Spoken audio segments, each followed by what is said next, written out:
Sudah pernah? Belum pernah ya? Ya, enggak apa-apa, kita sama-sama nanti. Oh, ada yang pernah Faiz? Oh, belum.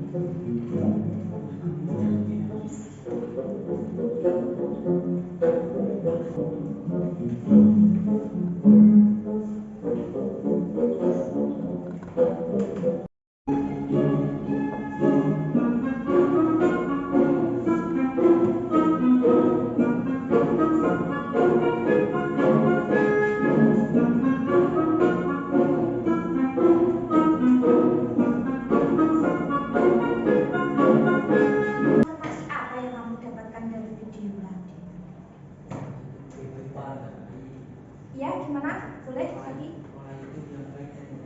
Oh, pola hidup yang baik sama yang tidak baik. Boleh, bagus. Siapa lagi? Pendapatnya yang lain. Pola makan.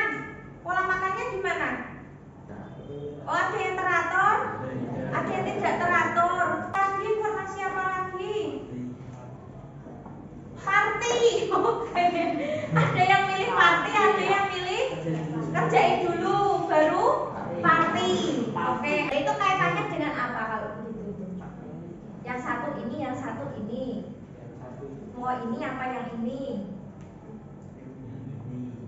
Benar, pilihan. Nah, kamu kalau disuruh milih, milih yang mana? Yang kanan. Karena yang kanan lebih baik. Oh, berarti kamu sudah tahu ya. Mas Ferry milih yang mana, Mas Ferry? Yang kanan. Karena berarti kamu tahu sendiri mana pilihan yang baik untuk kamu. Betul sekali. Jadi video tayangan ini itu menceritakan atau intinya menyimpulkan tentang pemilihan atau pilihan. Bagaimana kamu mau pilih yang mana? Atau pilihanmu itu yang kamu sudah tahu mana yang baik, mana yang buruk, atau yang kamu pilih mana yang tidak harus kamu pilih. Untuk apa sih Bu kita bisa milih? Nah, jadi begini. Kalau kita itu memilih sesuatu yang tepat, atau kita itu tepat dalam memilih sesuatu, nah apa yang menjadikan hasilnya, manfaat apa kalau kita tepat menentukan pilihan itu? Kunci sukses. Kunci suksesmu itu adalah bagaimana kamu tepat untuk memilih. Menurut kamu, untuk mencapai kunci kesuksesanmu yang mana nih? Oh, yang mengerjakan tugas. Dan itu kaitannya dengan apa ya?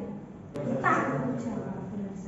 Nah, sekarang Bu Lutfi itu ingin kalian itu membayangkan beberapa waktu yang lalu waktu kita masuk pertama kali di kelas 9B sampai sekarang. Coba diingat-ingat, dibayangkan. Masih ingat gak waktu pertama masuk sampai sekarang? Masih. Seingatmu apa yang kira-kira ingatanmu paling mengingat waktu di kelas ini, atau harian sehari-hari yang kamu ingat di kelas ini apa aja?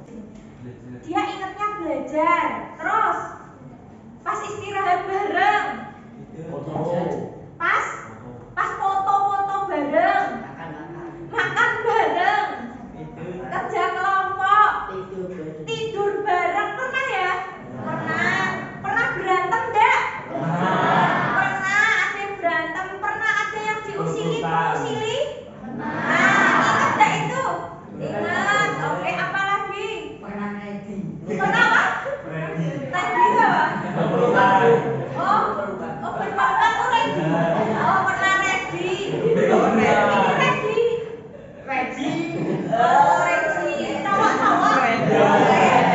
Terus apa lagi? Iya. Nah, sekarang kunci tanya.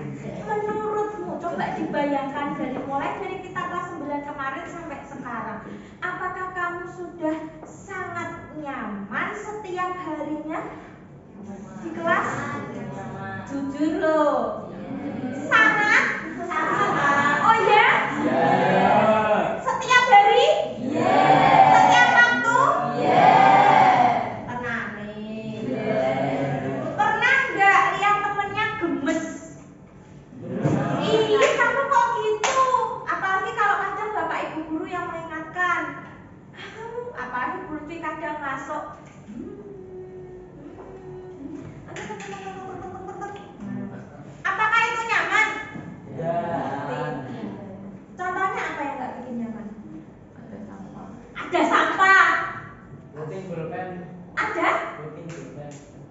pulpen apa? Ambil.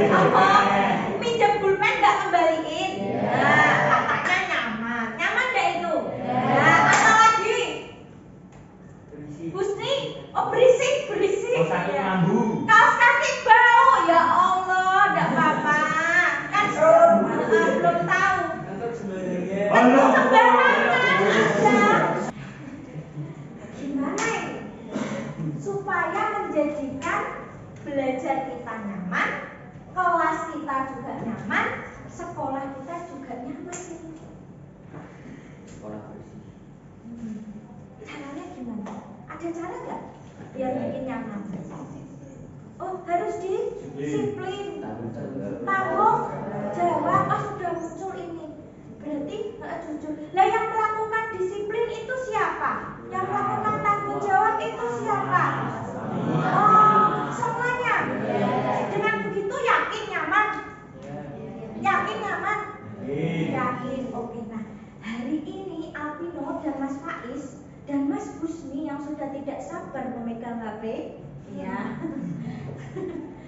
Hari ini kita mau bikin istilahnya kayak kesepakatan kelas, di mana supaya belajar kelas dan sekolah kita itu nyaman untuk kita setiap hari datangi. Nah, terus yang bikin kesepakatan siapa? Kita, dari kamu untuk kamu. Gimana? Kita coba kita bikin yang di dalam kelas, terus nanti juga sampai ke untuk yang di luar kelas. Setuju enggak ini? Oke, kalau setuju sekarang kita buka Jamboardnya. Yes. Dituliskan di sini kesimpulan kelas kita. Yang nanti ini kalau sudah disetorkan ke tim STP 2K, terus nanti ditempel kayak kita nempel jadwal kelas itu di print terus ditempel ke tim. Jadi kalau bisa kamu pikirkan betul-betul kira-kira kita mau membuat apa aja kesepakatan ini. Dan tentunya kalau buat kesepakatan harus kok dijawab? Dan dijalan.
Kesepakatan atau keyakinan, tolong tidak lupa untuk dijalankan.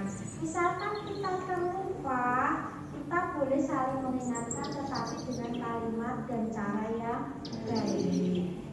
tidak boleh, misalkan ini tadi banyak sekali contoh dengan temannya sampai menulis nama jelas. Nah, itu sebisa mungkin kalau kalian ingin menyampaikan, sampaikan yang baik. Misalkan temannya kok disampaikan, diingatkan kok nggak mau atau balasannya yang buruk, ulangi lagi satu kali yang baik untuk hal berikutnya, atau mungkin pas pada saat itu belum tepat, mengingatkannya cari waktu. Nah, yang diingatkan juga harus mengingat juga, jangan lupa kita sudah membuat keyakinan dan kesepakatan dengan tangan kita sendiri, yang tentunya kesepakatan itu pasti hal yang baik untuk kalian, untuk kenyamanan bersama. Untuk tadi Mas Faiz yang disebut-sebutkan namanya bisa diterima? Insya Allah. Iya. Intinya itu adalah masukan dari temannya, karena temannya itu perhatian dan pengen Mas Faiz jadi yang lebih baik ya, benar enggak? Demi kenyamanan. Oh iya, betul sekali. Oke, kita sahkan dulu, sepakat atau masih ada yang mau kita revisi, silakan dipikirkan. Oh, Mas Faiz ada apa yang apa? Orang tidur saat Oh, ini loh maksudnya harus menghargai. Mas, misalkan temannya itu, maksudnya Mas Faiz itu kalau temannya lagi istirahat kan dia butuh istirahat betul-betul. Ya biarkan dia untuk tidur, kecuali kalau dia tipis di jam pelajaran mungkin yang tidak diperbolehkan ya Mas ya. Ya boleh, berarti itu masuk ke menghargai ya Mas ya. Jadi memberikan kesempatan temannya untuk istirahat. Oke, sekarang ada lagi selain mungkin Mas Faiz bagus itu dia mau usulkan sebelum kita sah begitu. Silakan dipikirkan lagi. Karena kesempatannya kebanyakan deh. enggak. Ingat gak nanti kita tempel sih. Jadi apakah keyakinan kelas atau kesepakatan kelas yang hari ini kita buat sudah betul-betul sepakat?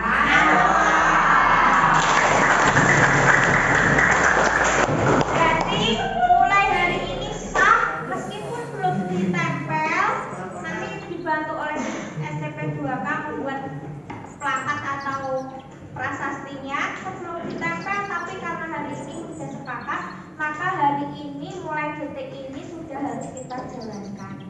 Ingat, memang kadangkala kita sering terlupa, jadi kita perlu bantuan temannya untuk saling mengingatkan. Tapi juga harus menghargai diri sendiri, jangan hanya selalu diingatkan, tetapi mengingat sendiri. Paling tidak kalau lewat kamu baca, hari ini kamu sudah apa aja, hari ini apa yang belum kamu lakukan, hari ini kamu masih belum baik dalam tentang apa, itu perlu untuk refleksi diri. Begitu ya. Ya, jadi ucapkan terima kasih banyak atas kerjasama, atas kesepakatan atau keyakinan kelas yang kita buat. Semoga kelas kita bisa menjalankan dan kelas kita menjadi nyaman untuk belajar, sekolah kita menjadi nyaman untuk melakukan kegiatan pembelajaran dan yang lain-lain, menjadi rumah kedua buat kami. Gitu ya. Baik, kita tutup hari ini. Terima kasih. Wassalamualaikum warahmatullahi wabarakatuh. Tepuk tangan buat kalian.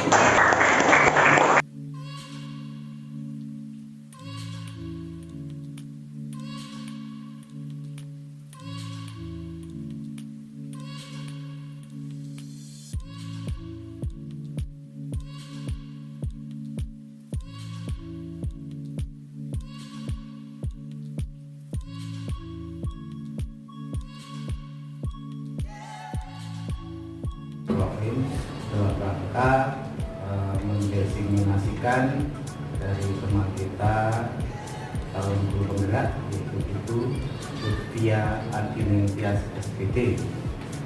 Namun sebelum kita lanjutkan, kita harus berdoa bersama agar kegiatan hari dapat berjalan dengan baik. Menurut agama kita masing-masing, berdoa.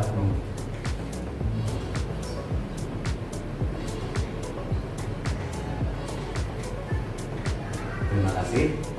Bapak Ibu yang saya hormati, di sini saya selaku kepala sekolah hanya bisa mengangkat sedikit karena waktu kita sudah sangat terbatas, bahwa hari ini Ibu Lutfi akan memaparkan atau menyampaikan terkait dengan penerapan budaya positif keyakinan kelas segitiga restitusi di SMP Institut Desa Semarang. Assalamualaikum warahmatullahi wabarakatuh. Waalaikumsalam.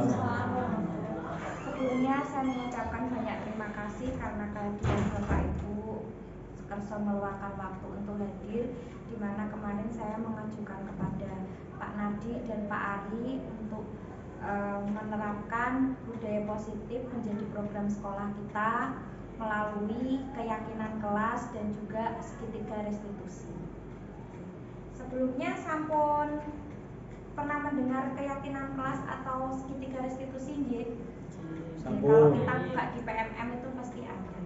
Baik, saya sampaikan di mana latar belakang budaya positif yang akan kita terapkan di sini adalah karena pendidikan itu merupakan tempat berseminya benih-benih kebudayaan dan peradaban, tempat untuk menanamkan dan menebalkan budi pekerti yang baik serta menghilangkan perilaku tidak baik dan menjaga anak dari pengaruh luar yang negatif. Dan untuk mewujudkan hal tersebut maka dapat dituangkan melalui penerapan budaya positif di sekolah. Itu menurut Ki Hajar Dewantara. Kemudian di sini tujuan kita menerapkan budaya positif melalui keyakinan kelas diantaranya menumbuhkan kebiasaan murid menerapkan budaya positif dan bertanggung jawab atas keyakinan yang dibahas bersama nanti.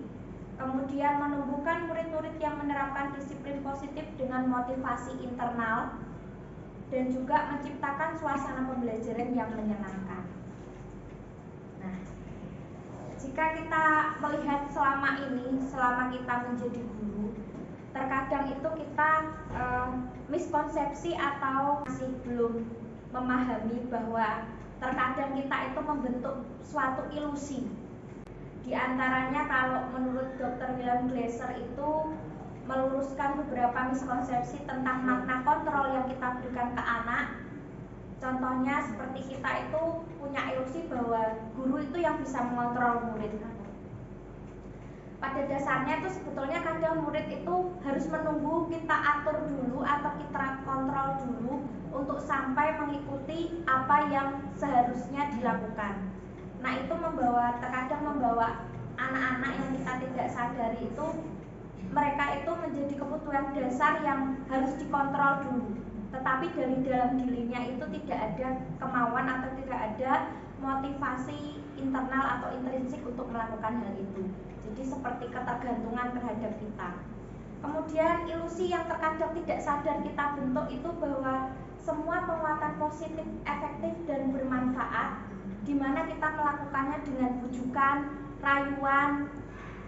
Terkadang kita sampai memberikan pujian, penghargaan, tetapi hanya dengan tujuan supaya dia melakukan apa yang kita inginkan, apa yang seharusnya mereka kerjakan, apa yang seharusnya mereka ikuti aturan.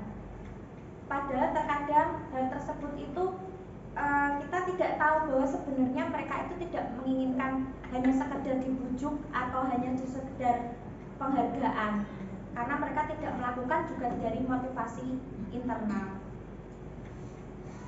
Kemudian ilusi yang lain yang terkadang kita sendiri yang membuat itu bahwa kita merasa kritik membuat orang merasa bersalah itu dapat menguatkan karakter mereka. Padahal di sini menggunakan kritik dan rasa bersalah untuk mengontrol murid kita itu membentuk mereka atau mengarahkan mereka itu ke identitas yang gagal. Jadi si anak tidak menemukan jati dirinya yang sebenarnya seperti apa.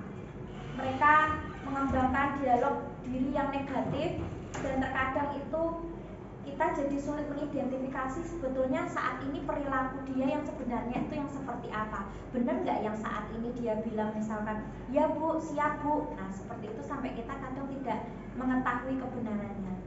Kemudian ilusi yang terkadang kita bentuk sendiri itu bahwa kita merasa kita yang dewasa itu memiliki hak untuk memaksa.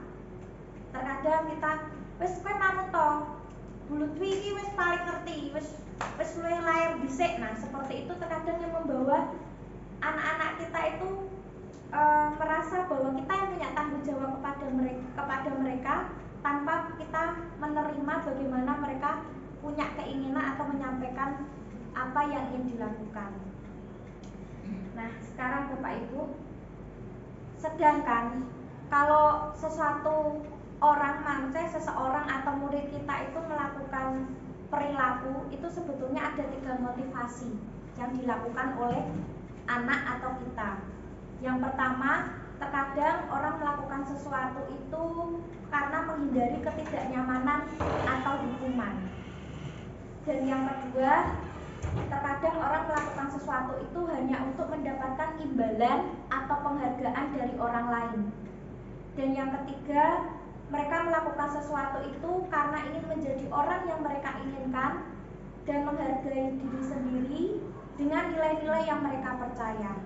Nah, sekarang Bapak Ibu semuanya, menurut Bapak Ibu, peserta didik atau murid yang Bapak Ibu inginkan, itu mereka melakukan sesuatu itu apakah karena motivasi yang pertama, kedua, atau yang ketiga? Yang ketiga. Menjadi orang yang mereka inginkan. Betul sekali. Jadi betul. Semuanya pasti Bapak Ibu sama, menginginkan murid-murid kita jika melakukan sesuatu itu karena motivasi yang ketiga. Mereka ingin menjadi apa yang mereka inginkan, menghargai diri sendiri dengan nilai-nilai apa yang mereka miliki. Jadi bukan karena diberi imbalan, bukan karena takut atau merasa tidak nyaman biar nggak dihukum, biar nggak diseneni Bu Lutfi, ben mengko rak dihukum Bu Lutfi, tidak seperti itu. Atau ben entuk permen, ben entuk pujian, ben entuk coklat begitu. Nah, kita hanya ingin anak kita itu mereka ingin karena dari diri sendiri, karena nilai-nilai yang mereka inginkan. Baik Bapak Ibu, terkadang ketika seseorang murid melakukan suatu perbuatan yang bertentangan atau yang kita sering katakan itu istilahnya gemesi, nakal gitu, dengan nilai-nilai kebajikan atau kadang melakukan pelanggaran, hal itu sebenarnya itu dikarenakan mereka gagal memenuhi kebutuhan dasar mereka Bapak Ibu. Padahal kok suka ngelempari temennya, atau kadang dia kok jiwiti temennya, ngejar-ngejar temennya. Nah, itu sebetulnya ada kebutuhan dasar yang tidak terpenuhi, makanya melakukan seperti itu. Nah, Bapak Ibu, menurut dari pakar, kebutuhan dasar manusia itu ada 5, Bapak Ibu. Jadi yang pertama itu kebutuhan bertahan hidup. Kalau untuk anak-anak kita mungkin masih ngikut orang tua ya, seperti sandang, pangan. Kemudian kalau Bapak Ibu yang sudah menikah di biologis. Tapi kalau anak-anak kita untuk kebutuhan bertahan hidup itu mereka mengikuti keluarga. Dan yang kebutuhan dasar yang lain yaitu kasih sayang dan rasa diterima. Jadi mereka membutuhkan apapun dalam bentuk seperti apa mereka lakukan, mereka menginginkan ada kasih sayang, ada rasa terima. Kemudian ada kebutuhan dasar sebagai penguasaan, kebebasan, dan kesenangan. Apa sih jiwiti temennya? Gitu. Kalau kita tanyakan, sebetulnya kalau kita menanyakan ini sedang apa? Mencubi teman ya? Iya. Kenapa kok mencubi teman? Saya senang aja Bu. Habis dia kalau dicubitin lucu. Nah itu karena kebutuhan dasar dia itu ingin senang gitu. Kebutuhan dasar kesenangan dia pengen happy, pengen fun lihat temennya gitu. Kemudian kadang ada misalkan hanya mukuli temannya, semuanya di geret-geret sama dia, harus manut sama dia. Ternyata kebutuhan dasar dia ingin menunjukkan bahwa dia mampu, penguasaan dia mampu untuk di kelas ini, bahwa dia itu yang paling unggul. Nah itu sebetulnya anak-anak yang melakukan pelanggaran atau kesalahan itu sebabnya dari situ Bapak Ibu semuanya. Nah sekarang kita refleksi bersama. Mari kita tinjau kembali penerapan disiplin di dalam ruang-ruang kelas kita, di sekolah kita selama ini. Apakah sudah efektif? Apakah sudah berpusat pada murid? Apakah sudah memerdekakan mereka? Dan apakah memandirikan murid-murid kita Bapak Ibu? Menurut Bapak Ibu bagaimana? Mau satu persatu atau kompak? Kompak boleh, monggo yang ingin menyampaikan, monggo. Kalau saya mau menuju ke sana. Mau menuju ke efektif Mau nih, menuju ke sini. mau menuju ke efektif. Buning, menurut Buning, apakah yang kita berikan di sekolah kita dengan penerapan disiplin selama ini apakah sudah efektif, sudah berpusat dan sudah memerdekakan serta memandirikan murid-murid kita? Insya Allah kita menuju ke sana. Menuju ke sana. Harus itu. Pak Asmawi? Nggih. Baik. Intinya menuju nggih. Baik, mengarah ke situ. Nah, mari kita semuanya mengarah ke situ dan kita berjuang penuh, kita saling bekerja sama yang seperti yang Pak Ari pernah sampaikan, satu kapal bersama ya Pak Ari. Iya, satu kapal bersama, ayo kita dayung untuk menuju ke sana. Dan di sini melalui suatu program disiplin positif yang berpusat pada murid yang dikembangkan oleh Din Gosen dengan pendekatan restitusi Bapak Ibu. Jadi kita bawa ke arah sana supaya efektif dan memerdeka serta berpusat itu melalui pendekatan yang dinamakan pendekatan restitusi. Dan di mana pendekatan restitusi itu perlu adanya kita melakukan posisi kontrol. Dan di sini menurut Den Gosen ada beberapa, yaitu 5 posisi kontrol yang sering kita lakukan. Kita simak tayangan nggih.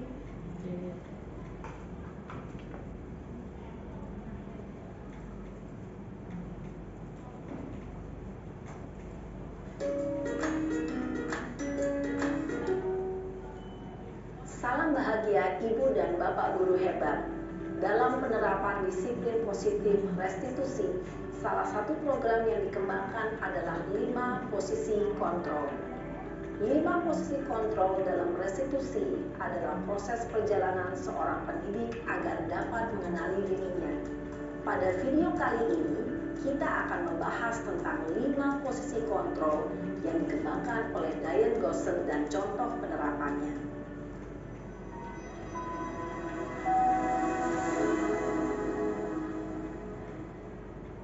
5 posisi kontrol itu adalah 1. Posisi penghukum, 2.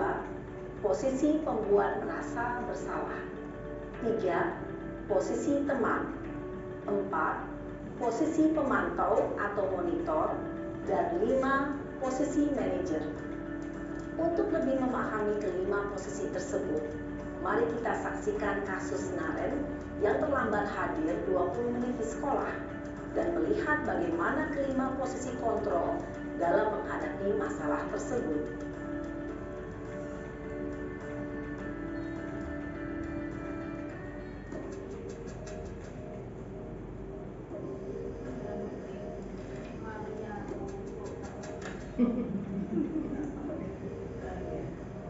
Naren, sini kamu. Selamat pagi Bu. Selalu terlambat. Kamu deh, pasti terlambat. Maaf Bu, saya Apa? Apa coba? Alasan kamu apa lagi?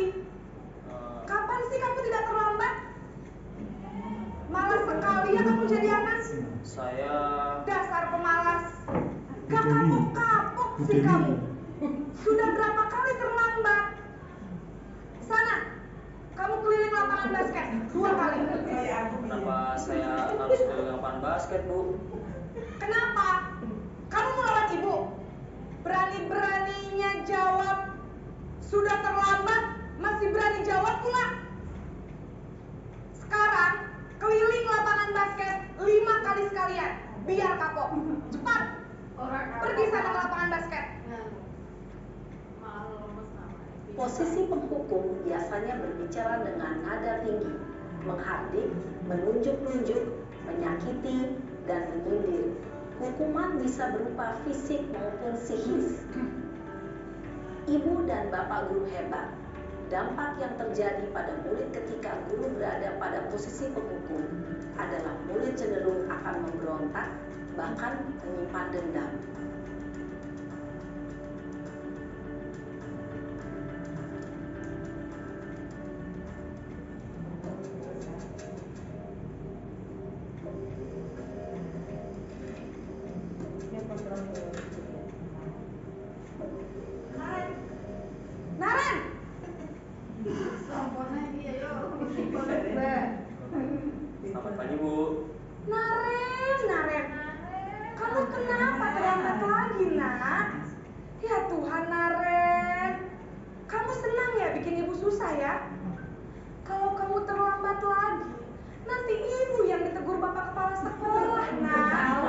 sangka ibu tidak bisa membina kamu.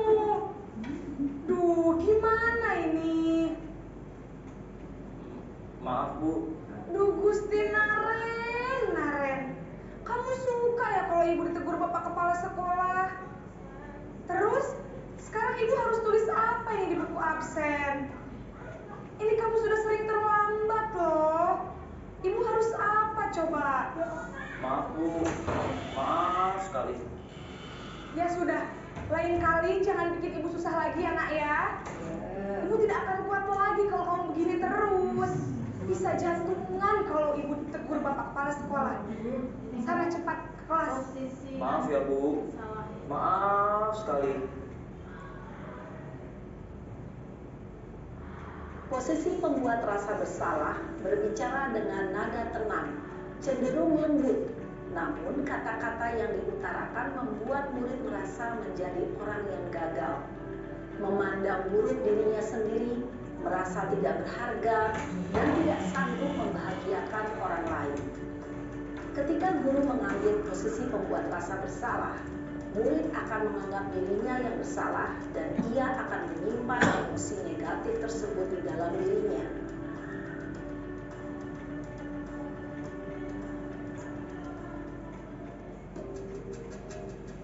Besti. Ya, besti lo ya.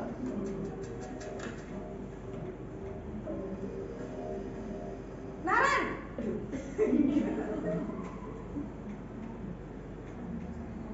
Selamat pagi Bu. Wah, sudah jam berapa ini nak? Terlambat lagi ya sayang. Iya Bu. Habis ibu saya lupa bangunkan saya Bu. Kamu malah menyalahkan ibu kamu. Kamu bukannya anak yang larinya paling kencang. Kok terlambat sih? Iya Bu. Saya memang terlambat bangun tadi. Jadi biarpun saya lari kencang, tetap gak kekejar Bu. Ya sudah sana. Nanti lain kali larinya lebih kencang lagi ya. Biar gak terlambat lagi. Bikin seneng ibu. Demi ibu. Bisa kan? Bisa lah Bu. Ya sudah sana masuk kelas. Ibu beresin urusan absen kamu. Kamu ini ada-ada saja. Dalam posisi teman, guru berbicara dengan nada suara ramah, akrab, cenderung bersenda gurau untuk menjaga suasana tetap santai. Murid akan merasa senang, aman, dan akrab dengan guru. Identitas yang tercipta adalah identitas sukses atau berhasil. Namun, perlu diingat, karena ini masih dorongan eksternal, maka ada faktor ketergantungan dari murid kepada orang tertentu. Di sini guru absennya, sehingga di lain waktu murid bisa berperilaku baik, namun hanya kepada orang-orang tertentu saja.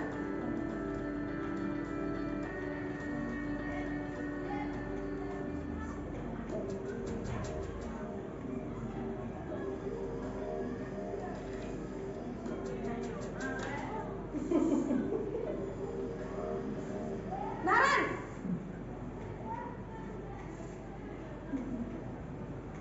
Selamat pagi Bu. Naren, apa peraturan sekolah kita tentang jam berapa kita harus masuk sekolah, nak? Kita harus di sekolah jam 7 Bu. Iya betul, sekarang sudah jam 7.20. Naren sudah tahu konsekuensinya jika terlambat hadir. Paham Bu. Saya harus tinggal kelas pas jam istirahat selama 20 menit. Iya benar, konsekuensinya demikian. Jadi nanti jam 9.30 pas istirahat, kamu harus tinggal di kelas, kerjakan tugas tambahan untuk ketertinggalan kamu, ya? Baik Bu. Posisi pemantau mengandalkan penghitungan atau data untuk mengontrol murid. Guru mengarahkan murid berdasarkan peraturan dan konsekuensi. Seorang pemantau menunjukkan bahasa tubuh dan ekspresi wajah yang datar dan cenderung formal.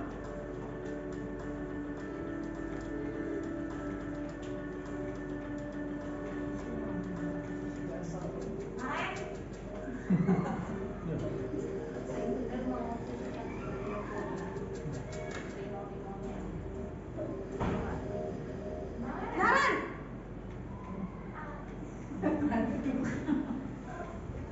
Selamat pagi, Bu.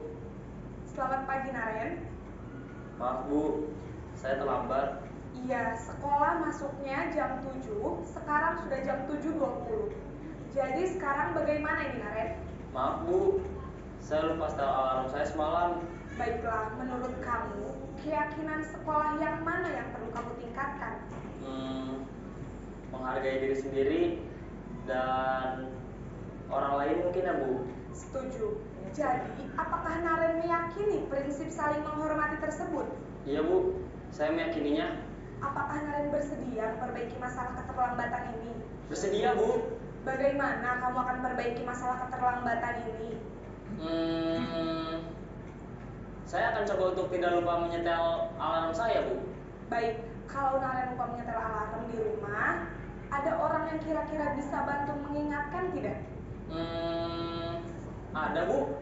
Kakak saya, Kak Emma. Ada lagi selain Kak Emma? Selain Kak Emma, ada ibu saya. Baik, jadi yang mengingatkan Naren adalah Kak Emma dan ibu kamu ya? Kira-kira akan mulai setel alarm kapan nih, Naren? Setelah pulang sekolah, akan segera saya lakukan. Baik, jadi Naren akan setel alarm untuk bangun besok pagi dan akan diingatkan oleh kakak dan ibunda Naren ya. Ada lagi yang mungkin perlu dilakukan, Naren, agar tidak terlambat bangun lagi? Tidak ada, Bu. Baik, Naren, terima kasih untuk kerjasama kamu. Sekarang kamu perlu kembali ke kelas untuk belajar. Baik, Bu. Terima kasih. Posisi manajer adalah posisi kontrol yang disarankan untuk membimbing murid memiliki sikap disiplin yang positif, yaitu murid yang mandiri, bertanggung jawab, dan dapat memecahkan masalah. Tujuan dari posisi ini adalah agar murid dapat berefleksi atas tindakannya. Guru akan dengan tulus memberikan pertanyaan-pertanyaan bermakna, sehingga membuat murid dapat belajar dari kesalahannya dan mencari sebuah solusi untuk menyelesaikannya.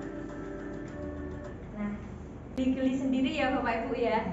Sama saya waktu pernah mengalami nyimak video itu saya flashback lagi. Ternyata saya sudah pernah melakukan posisi kontrol itu, tetapi yang ke beberapa itu ada yang jarang sekali. Apalagi kita kan tahu kondisi murid-murid kita, dan saya juga sendiri pribadi belum tahu harus bagaimana, jadi ya kadang geli sendiri mengingatnya. Menurut Bapak Ibu, dari kelima posisi kontrol tadi, ada sebagai penghukum, sebagai pembuat rasa bersalah, sebagai teman, sebagai pemantau atau monitor, atau sebagai yang kelima adalah manajer. Menurut Bapak Ibu yang paling ideal yang mana? Betul sekali. Jadi diharapkan itu kita itu idealnya di posisi manajer. Ibu dan Bapak guru hebat, setelah mengamati adegan kelima posisi kontrol tadi, kira-kira posisi mana yang paling ideal? Posisi mana yang dapat menunjang motivasi intrinsik murid? Ya, tentu posisi manajer. Posisi ini memang posisi ideal yang ingin dituju setiap pendidik. Pada posisi inilah, guru dapat menerapkan disiplin positif yang berpihak pada murid, yang memerdekakan murid. Perjalanan seorang pendidik tentunya tidak mudah untuk sampai pada posisi seorang manajer. Namun, tujuan kita pasti, yaitu menciptakan murid-murid yang mandiri, merdeka, dan bertanggung jawab.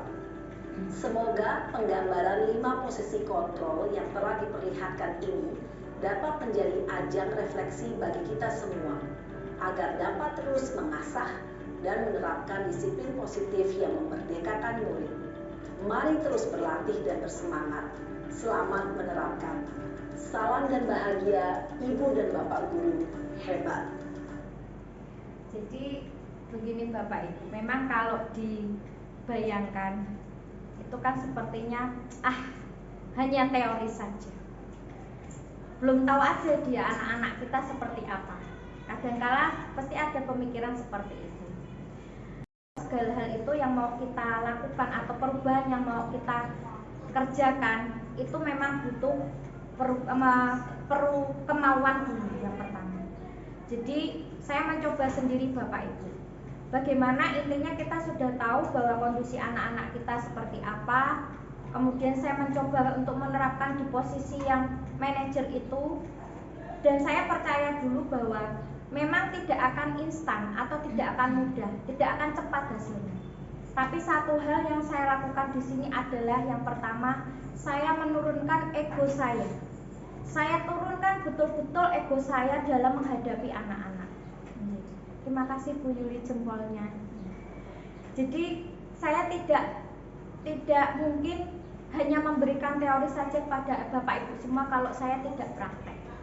Bahkan Bapak Ibu semua pasti juga sering mendengar dari anak-anak, intinya kadang kan terlihat Bu Lutfi mana? Kadang Bu Lutfi galak, paling galak seperti itu. Dulu yang saya lakukan sebetulnya saya tidak mukul anak juga. Saya enggak Bapak Ibu, saya menghindari itu. Atau itu juga saya malah jarang. Jadi saya lebih seperti kalau saya gali ke anak-anak, kenapa saya termasuk yang galak adalah dari mata sama saya itu jarang menyampaikan sesuatu yang panjang. Jadi misalkan kalau saya protes terhadap anak itu saya cuma melihat jutek gitu dan saya nggak banyak ngomong. Sekali saya ngomong itu agak keras, tapi ya intinya mungkin mereka takut itu bukan karena saya yang gitu, enggak Bapak Ibu. Tetapi di sini demi menjalankan posisi kontrol, demi saya ingin mewujudkan pendidikan Indonesia di mana sudah diterapkan oleh Bapak Ki Hajar Dewantoro, karena beliau kan memang satu contoh ya untuk kita sebagai acuan kita bahwa kita itu memang harus berpusat pada murid. Jadi saya menurunkan ego saya betul-betul. Saya menghadapi anak-anak itu dengan berubah, dengan melihat bahwa ternyata terkadang anak-anak melakukan kesalahan. Tidak semua anak-anak itu harus seperti yang kita inginkan. Dan saya harus menyampaikannya itu dengan yang betul-betul. Dan apa yang saya dapatkan memang tidak langsung instan, tapi saya itu mendapat rasa, intinya apa ya? Ada ekspresi anak-anak itu yang membuat saya itu merasa bahwa dia langsung menerima, dalam artian, oh ini loh yang saya pengen. Gitu. Anak-anak itu menerima tanpa ada solusi. Dia merasa diperhatikan. Terkadang saya menghadapi anak-anak juga mau menuju ke posisi manajer itu, kalau kita melihat ya gemes sama anak, pengennya gitu, ikuti lo, kan pasti hawanya seperti itu ya. Tapi saya turunkan ego saya. Kadang kalau saya sudah mau gemes gitu, eleng, saya turunkan ego saya seturun-turunnya. Saya sampai menyampaikannya ya begitulah, berubahlah pokoknya, saya tidak seperti yang dulu. Saya menyampaikan itu dan saya menerima anak-anak itu apa ya? Terkadang mereka melakukan kesalahan itu mereka jadi ingat sendiri, oh iya Din, kan aku salah. Tanpa saya harus bagaimana tuh mereka langsung, ya Bu, apa Bu? Dan apa yang saya rasakan Bapak Ibu, saya merasa nyaman berada di kelas. Meskipun saya tidak, memang kita butuh waktu ya, kadang butuh cepat dan gage, garapan, dan bar, kudu mulang, tekan iki kudu bar, kudu apa, bukan itu yang sekarang saya pikirkan. Tapi bagaimana membuat pembelajaran anak-anak itu bermakna. Kalau Bapak Ibu mengulas dulu waktu kita sekolah, mungkin kita pernah dimarahi guru kita sampai teringat sampai sekarang. Nah itu yang ingin saya terapkan dan saya harapkan Bapak Ibu semuanya juga sama. Bahwa kita itu, tujuan kita itu tidak menjadikan anak menjadi pintar saja, tapi memberikan makna mereka betul-betul dalam belajar. Mereka mengingat bahwa oh ini, jadi yang tidak teringat bukan yang Bu Lutfi sing galak atau Bu Lutfi sing sadis, Bu Lutfi yang jutek, tetapi makna mereka belajar itu harusnya seperti apa. Nah Bapak Ibu, makanya kita perlu adanya regulasi jika memang ini, alhamdulillah kemarin saya sudah menyampaikan kepada Pak Ari. Jadi untuk penanganan anak-anak kita bagaimana kalau kita melaksanakan segitiga restitusi Pak Jadi apa sih sebetulnya segitiga restitusi itu? Dengan melihat kita harus memberikan kemerdekaan kepada anak, di sini merdeka juga tetap dibatasi nih Bapak Ibu, tidak yang melepaskan begitu saja. intinya kita ke pusat berpihak melihat anak, itu sudah tidak ada lagi yang namanya hukuman. Dan kita sudah ke situ karena kemarin kita membuat buku namanya peraturan sekolah gitu. Itu sudah tidak ada lagi hukuman. Karena apa Bapak Ibu? Hukuman sendiri itu sesuatu yang sebetulnya menyakitkan. Kadang itu sesuatu yang mendadak diterima oleh anak-anak. Mereka tanpa ada kesepakatan, seperti tadi yang dilakukan kepada Naren, yang dia terlambat, tahu-tahu disuruh lari sama Bapak Ibu guru. Kita memang pernah melakukan seperti itu karena kita tidak tahu sebetulnya kita harus bagaimana. Nah, kita sudah menghindari itu, kita sudah ke sana. Dan yang melangkah ke berikutnya adalah hukuman itu diganti oleh sebuah konsekuensi. Dimana apa yang misalkan dilakukan anak, konsekuensinya seperti ini. Dan itu juga pernah saya lakukan tentunya.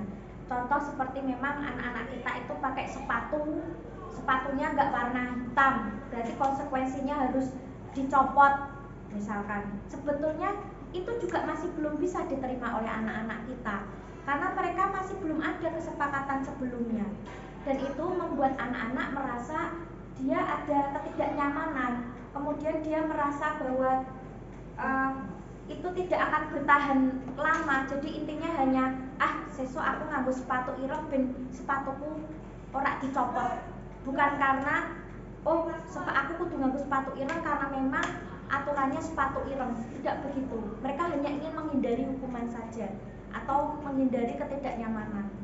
Tetapi di sini kami harapkan kita sudah bisa melaksanakan yang namanya restitusi, di mana restitusi itu merupakan pilihan. Jadi anak-anak sendiri yang memilih. Kita hanya mengarahkan. Saya yakin Bapak Ibu dan Bapak Ibu juga yakin anak-anak itu tahu mana yang harusnya, mana yang tidak. Hanya karena mereka kenapa tidak melakukan yang seharusnya, kembali lagi karena ada kebutuhan dasar mereka yang belum terpenuhi. Terkadang anak kita, kenapa sih anak ini kok lari-lari aja seperti yang, tapi ini sudah agak berkurang ya Pak Arin ya. Kenapa dia coret-coret tembok? Nah itu kadang-kala kita tidak tahu, kita tidak mengetahui sebenarnya kebutuhan dasar apa sih kok sampai dia tidak terpenuhi hingga pelampiasannya coret-coret atau apa seperti itu. Di sini Bapak Ibu, intinya nilai-nilai kebajikan itu seperti toleransi, tanggung jawab, kemudian disiplin, dan nilai-nilai kebajikan yang lain itu menekankan pada keyakinan seseorang yang akan lebih motivasi seorang dari dalam. Tujuan kita membuat keyakinan kelas nanti di dalam kelas masing-masing itu untuk memotivasi mereka dari dalam. Jadi bukan dari kita. Kalau sebelumnya kan begini, tidak mengurangi rasa hormat Pak Ari dan Bapak Ibu guru semuanya. Terkadang tuh karena kita belum tahu membuat aturan itu kan sebetulnya masih satu pihak, belum ada dua pihak. Karena memang kita tahunya dari dulu memang harus begitu, karena kalau dimanapun tidak ada aturan itu kan tidak akan berjalan dengan lancar. Maka kita akan mulai saat ini kita akan membuat peraturan, tetapi bukan dari kita, tetapi dari anak. Mereka akan timbul sendiri yang dinamakan dengan keyakinan kelas. Jadi nanti intinya kami meminta bantuan dari Bapak Ibu wali kelas semuanya membentuk keyakinan atau kesepakatan kelas di masing-masing kelasnya.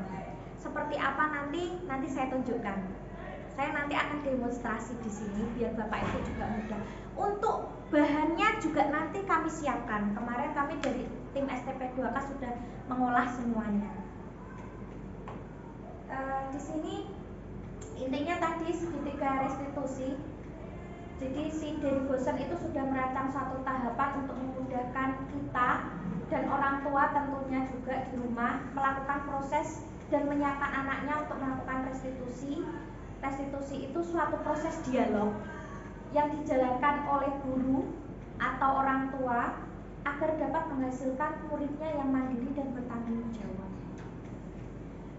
Seperti apa segitiga restitusi? Di sini ada 3 tahapan. Kalau Bapak Ibu kemarin sampun nge-like video saya, itu saya lakukan sesuai dengan segitiga restitusi.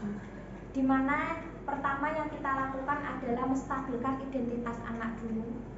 kemudian nanti kita validasi tindakan yang salah, dan baru menanyakan keyakinan. Nah, di sini contoh secara singkat ya kalau ceritakan saja. Misalkan ada satu anak, katakanlah si A, dia melakukan kesalahan contohnya. Misalkan dia melakukan coret-coret tembok. Nah, ini Bapak Ibu, terkadang itu kita membutuhkan waktu dan meluangkan waktu lebih untuk berkomunikasi atau berdialog dengan dia secara pribadi. Kalau ini satu anak atau dua anak nanti juga ada solusinya. Misalkan ini satu anak dulu lah, berdialog dengan satu anak. Kita bertemu dengan dia. Saat kita bertemu dengan dia, kita tanyakan dulu. Sudah tahu misalkan nih contoh saja mantan tadi apa yang dilakukan oleh A tadi ngelakuin apa ya? Yang apa ya Pak? Yang mana ya? Coba diingat-ingat, ada nggak yang lakukan A hari ini? Oh, iya Pak, saya coret-coret tembok misalkan. Oh, coret-coret tembok ya? Tembok di mana yang dicoret? Di sana Pak, misalkan. Atau Bu, oh ya pernah sih, Bu Lutfi juga pernah coret-coret tembok. Kira-kira kenapa ya kamu melakukan coret-coret tembok? Terus pasti dia akan menyampaikan, tidak apa-apa, awalnya pasti begitu Bapak Ibu. Tapi kita gali, intinya kita jangan sampai menyalahkan anak terlebih dahulu.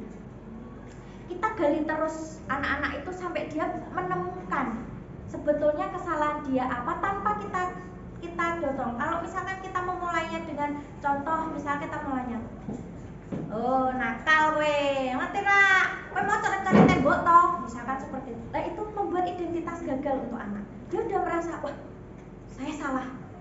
Tapi kita mengangkatnya dengan begitu. Tadi coret-coret tembok ya, iya. Oh, Bu Lutfi pernah coret-coret tembok. Tapi menurut kamu coret-coret tembok itu baik nggak ya? Ya nggak baik lah Pak, nggak baik lah Bu. Iya memang. Kira-kira kamu kenapa kok coret-coret tembok? Dan saya betul-betul mempraktekkan itu Bapak Ibu, tidak hanya kepada satu anak. Dan saya menerima respon yang sangat luar biasa dari anak-anak. Bahkan ya terkadang anak-anak itu sampai begini, ada yang batin, Bu Lutfi nggak apa toh kedaut apa kok piye yo, kok tiba-tiba jadi manis begitu. Dan saya tuh sering kalau kepada anak-anak itu misalkan meminta sesuatu pada anak itu dengan bahasa minta tolong Bapak Ibu. Jadi saya misalkan mau meninggalkan kelas itu kan kadang saya lakukan karena saya harus melakukan apa atau ke belakang.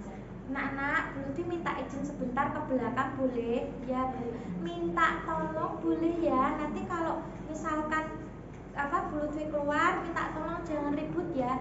Dan itu memang tidak langsung terus tidak ribut gitu ribut dan tetap kita berulang kali memang. Dan itu juga kita terus tidak berhenti untuk turunkan ego terus tanpa kita memberikan hukuman. Seperti itu. Tetapi di sini supaya kita mudah, makanya dari tadi supaya kita lebih bisa menerapkan segitiga restitusi, kita harus membuat kesepakatan dulu dengan anak. Nah, ini. Jadi melalui keyakinan atau kesepakatan kelas yang kita buat nanti, kita bisa menerapkan segitiga restitusi karena membuat mereka mengingatkan kembali apa yang pernah disepakati dan akhirnya tercapai juga budaya positif di sekolah kita. Begitu Bapak Ibu. Jadi sampai sini dulu, apakah ada yang ingin ditanyakan Bapak Ibu? Barangkali penjelasan saya ada yang mau ditanya? Ya siap. Halaman seperti ini tapi diperbesar lagi. Yang ini? Ya, diperbesar lagi bisa. Sakit kuning. Nanti Bapak Ibu saya bagikan drive. Jadi Bapak Ibu bisa mengambil materi semuanya dari situ. Termasuk Bapak Ibu wali kelas, nanti selain disediakan dari tim STP 2K untuk pelaksanaan penerapan keyakinan kelasnya, nanti bisa juga ngambil misalkan pengen nonton lagi naret. Yes, siap. Gunawan. Berkaitan dengan keyakinan kelas. Siap. Nah ini kan nanti Bapak Ibu wali kelas melaksanakan kegiatan itu ya. J. Jadi keyakinan kelas itu Membuat keyakinan kelas. Keyakinan kelas itu apa saja yang sudah mereka sepakati. J. Kemudian terkadang Bapak Ibu guru yang lain, Betul. apakah kita harus mengikuti keyakinan kelas yang sudah dibuat di kelas itu? Tentunya mungkin masing-masing kelas mungkin akan berbeda nih. Iya. Nah, itu sebaiknya bagaimana? Kita mengikuti itu atau kita memang punya kesepakatan tersendiri? Jadi seperti saya, ketika awal tahun ajaran baru, Iya. itu kan biasanya membuat kesepakatan dengan anak-anak. Siap. Ayo kita selama pembelajaran bahasa Indonesia kita harus bagaimana? Jadi memang kalau saya melihat apa yang disampaikan Bu Lutfi ini, keyakinan kelas saya lebih banyak dari saya daripada dari anak-anak. Iya betul. Saya juga sama awalnya. Ya, ternyata setelah saya melihat mendengarkan penjelasan Bu Lutfi, keyakinan kelas yang sudah saya buat itu memang masih belum benar kan begitu. Nah ini nantinya apakah kita harus mengikuti keyakinan kelas itu setiap kelas berbeda-beda misalnya ya, kita harus mengikuti itu atau sudah keyakinan kelas kita yang awal yang pertama sudah kita dibentuk bareng, kemudian mungkin bisa ditambahkan dengan keyakinan kelas yang sudah dimasukkan. Siap. Terima kasih Ibu Nawang, luar biasa pertanyaannya. Jadi Bapak Ibu, sebetulnya itu semua Bapak Ibu guru pasti sudah pernah membuat kesepakatan kelas nih. Dalam artian di sini juga sama. Saya juga dulu merasa bahwa kesepakatan itu tuh dari saya, belum dari anak. Nah, untuk nanti apabila di dalam kelas itu sudah terbentuk keyakinan kelas, itu untuk keseluruhan Bu Nawang. Jika nanti di pelajaran Bu Nawang ada keyakinan kelas yang belum terbentuk, silakan untuk menambahkan. Jadi sepakat sendiri dengan anak-anak. Yang intinya Bapak Ibu, kata-kata atau kalimat yang digunakan untuk kesepakatan kelas adalah menghindari kata menyuruh atau intinya memaksakan. Jadi misalkan sudah tidak ada kata dilarang, itu sudah tidak ada. Jadi lebih ke arah kalimat yang positif dan membawa anak itu tidak merasa disuruh atau dipaksa begitu. Nanti saya berikan contohnya. Kemarin kita dari tim STP 2K sudah menggodok bersama-sama. Kemudian nanti kita berikan kepada Bapak Ibu guru wali kelas sebagai kunci jawaban dari keyakinan kelas. Tetapi tadi hari ini saya sudah mulai menerapkan di kelas saya sendiri Bapak Ibu.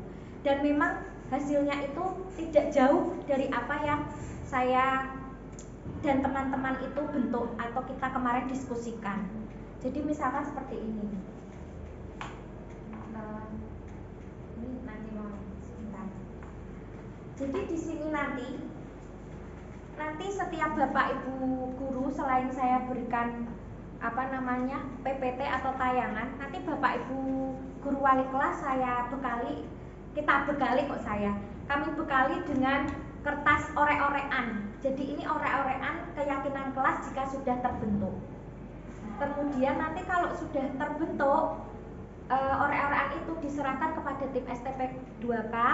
Kemudian nanti kita kita bikinkan yang untuk plakatnya atau untuk hasil kayak prakasa atau yang ditempel di kelas masing-masing. Dan nanti Bapak Ibu guru itu misalkan tidak muncul, jadi ada beberapa keyakinan kelas yang misalkan belum muncul, boleh diarahkan atau dipancing-pancing. Nanti saya akan mencontohkan Bapak Ibu guru dengan saya melakukan demonstrasi. Mohon maaf sebelumnya, tidak mengurangi rasa hormat. Nanti saya sebagai guru, Bapak Ibu sebagai muridnya, supaya nanti lebih mudah kira-kira nanti seperti apa kita pelaksanaannya. Gitu, nggih? Sebelum saya menyampaikan tentang demonstrasi, jadi intinya begini Bapak Ibu guru semua. Menurut Ki Hajar Dewantoro, dan sebetulnya bukan menurut Ki Hajar Dewantoro juga, itu memang tanggung jawab kita. Jadi intinya bahwa maksud dari pendidikan itu sebetulnya kita menuntun segala kekuatan kodrat yang ada pada anak. Kodrat di sini ada kodrat zaman yang tidak sama setiap anaknya, dan ada kodrat alam di mana anak-anak itu punya kebutuhan, keunikan, karakter tersendiri, agar mereka itu sebagai manusia maupun anggota masyarakat nanti dapat mencapai keselamatan dan kebahagiaan yang setinggi-tingginya. Itulah yang menjadi tujuan pendidikan kita seharusnya. Sekarang saya akan memulai dengan demonstrasi. Oh, Pak Asmawi, silakan mohon. Terima kasih. Kaitannya dengan budaya positif ya, dengan memiliki karakter anak. Jadi saya menilai dari keyakinan sama kesepakatan apakah sama? Sama. Iya. Apa mungkin bisa jauh. Kalau keyakinan itu kalau menurut saya sendiri keyakinan itu dari yakin dari dalam diri. Artinya Betul ketika sekali. kita berbicara tentang keyakinan akidah, ya akidah saya Islam karena dalam kelas saya sendiri ada yang non Muslim, yang beragama Katolik. Jadi kesepakatan. Jadi kita bentuk kesepakatan bukan keyakinan menurut saya. Bukan Pak, jadi begini. Ini yang pertama dulu. Iya. Ada lagi. Oh ada lagi yang pertama. Tadi siap. ketika restitusi itu jadi ada. Kalau saya menilai ada semacam kayak kolaborasi 3 komponen. Misalnya tadi ada guru dan orang tua dan siswa sendiri. Gitu ya. Itu yang dimaksud dengan ketika restitusi itu. Ini yang pertama. Itu yang ketiga. Yang ketiga. Ya kaitannya dengan tadi kesepakatan atau kalau menurut saya itu kesepakatan kelas ya untuk positif, umpama bersikap baik pada teman atau mungkin berpikir positif dan seterusnya mungkin itu yang harus kita terapkan itu menurut saya. Mungkin terima kasih Pak Asmawi, luar biasa pertanyaannya. Saya menjawab dulu yang pertama kenapa dikatakan keyakinan kelas? Karena intinya kalau yakin itu sudah dari dalam diri. Kita kan tujuannya membuat motivasi dari dalam atau intrinsik dari anak. Kalau kesepakatan memang betul sepakat, tetapi kadang anak-anak kesepakatan itu belum tentu diyakini. Jadi kenapa lebih? Jadi sebetulnya sama kesepakatan dengan keyakinan, tetapi kata keyakinan itu menambah semakin dalam.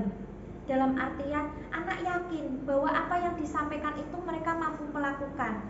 Mereka yakin bahwa nanti apa yang mereka akan terapkan itu adalah hal yang baik untuk mereka dan yang mereka inginkan. Itu kenapa dinamakan sebagai keyakinan kelas. Dan memang dari ini sudah dari pakar Bapak Asmawi. Jadi kalimat itu bukan dari saya hanya melanjutkan kembali. Jadi kenapa kok tidak dikatakan kesepakatan tetapi keyakinan? Karena itu tadi, yakin itu kan dari dalam. Terkadang kita sepakat tapi belum tentu kita meyakini bahwa kesepakatan itu sudah dari dalam atau memang keinginan kita. Begitu, itu yang pertanyaan yang pertama. Kemudian pertanyaan yang kedua Pak Asmawi, ini bukan berarti dilakukan oleh 3 orang, tetapi dilakukan oleh 2. Satu dialog, tapi dua peran atau 2 orang ya. Jadi yang pertama guru dengan anak tersebut yang mengalami masalah, atau orang tua terhadap anaknya. Dan maksudnya segitiga itu adalah karena kita menerapkan tahapannya itu ada 3 tahapan. Yang pertama yang harus kita lakukan dengan menstabilkan identitasnya dulu. Jangan sampai kita membuat identitas gagal, membuat dia merasa bersalah, sudah nyalah-nyalahin dan lain sebagainya. Dan yang langkah kedua, setelah kita menstabilkan identitas, kita validasi tindakan yang salah yang dia lakukan, tetapi juga tidak dengan menyalahkan dia. Kita membuat bahwa apa yang dia lakukan itu sudah sewajarnya. Nah itu membuat dia itu nanti merasa diterima. Dibanding kita sudah harus bilang wekil, mang nakal, mang wekil lah, itu tuh lebih membuat anak itu tidak bisa menerima dirinya sendiri. Dan dia juga merasa tidak diterima. Tetapi kalau kita memvalidasi tindakan yang salah melalui dengan mewajarkan seperti tadi, oh Bu Lutfi juga pernah sih mencoret-coret. Nah itu membuat anak itu lebih merasa diterima Pak Asmawi. Dan langkah yang ketiga adalah kita menanyakan kembali. Kalau kita sudah pernah membuat keyakinan, pasti anak itu akan ingat. Tapi kalau belum, kan dia akan tahu yang mana ya, yang harusnya gimana ya. Belum ada kesepakatan. Itu kan menurut Pak Asmawi, bukan menurut saya. Seperti itu. Jika misalkan terbentuk, misalkan contoh saja, seperti nanti terbentuk tanggung jawab harus mengerjakan tugas yang diberikan oleh bapak ibu guru gitu. Misalkan besok anaknya nggak mengerjakan tugas, kemudian ditanyakan, oh kamu hari ini apakah sudah mengerjakan tugas? Belum Pak. Oh, kenapa kok belum? Ada masalah apa?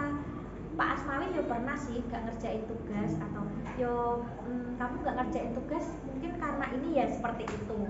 Nah itu baru terus, kira-kira kamu nggak ngerjain tugas itu, ingat gak pernah keyakinan kita membuat kesepakatan atau keyakinan apa? pasti dia akan, oh ya Pak, harusnya saya mengerjakan tugas seperti itu. Nah itu kita mengembalikan ke dia lagi Pak. Itu yang kedua. Kemudian yang ketiga, betul Pak Asnawi, berpikir positif itu memang, nah dari berpikir positif itu apa yang mau kita aplikasikan? Dari berpikir positif itu apa yang mau kita lakukan?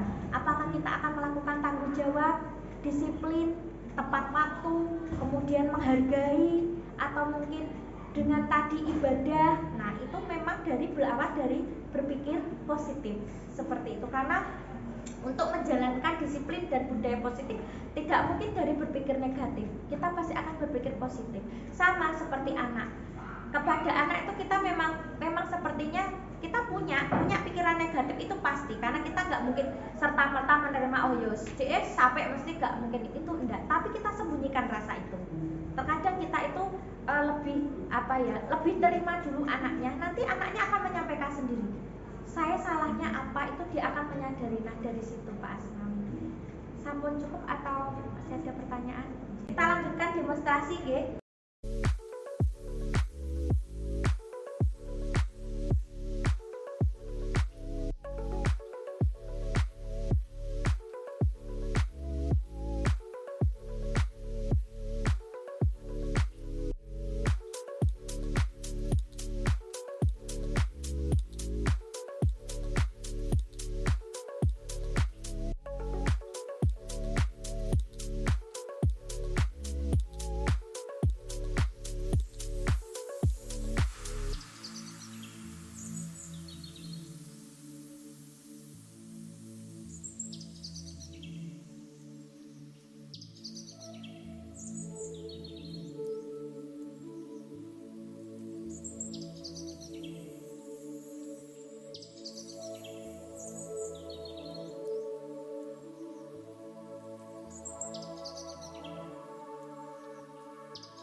Bapak Ibu guru semuanya, apakah ada yang ingin ditanyakan?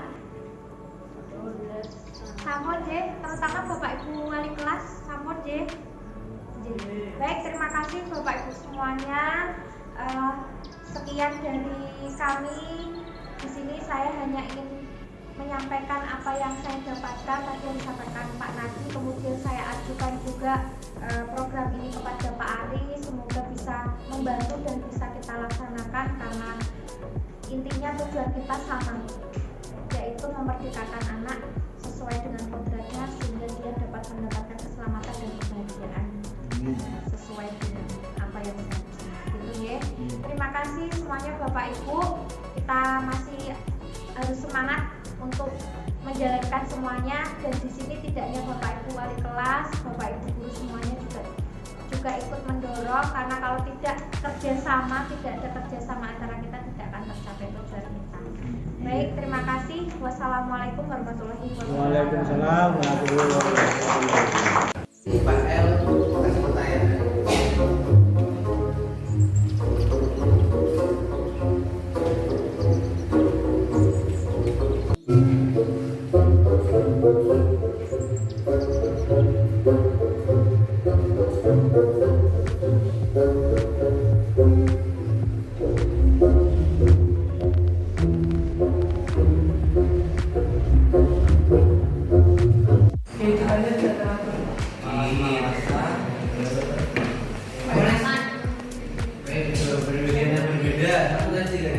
Buat apa? Bagaimana menjadikan saat kita belajar pun itu nyaman, satu ya, pulang dengan nyaman ya, di kelas juga nyaman. Tidak mungkin karena tidak ada yang namanya sebuah pilihan ya, aku milih masuk kelas ini juga harus nyaman, aku milih pakai apa mas ya? Nah kayak gitu, coba kalian tulis, nah itu harusnya kayak gini di kelas tuh kayak gimana, kalian tulis lebih dari itu gak apa-apa ya.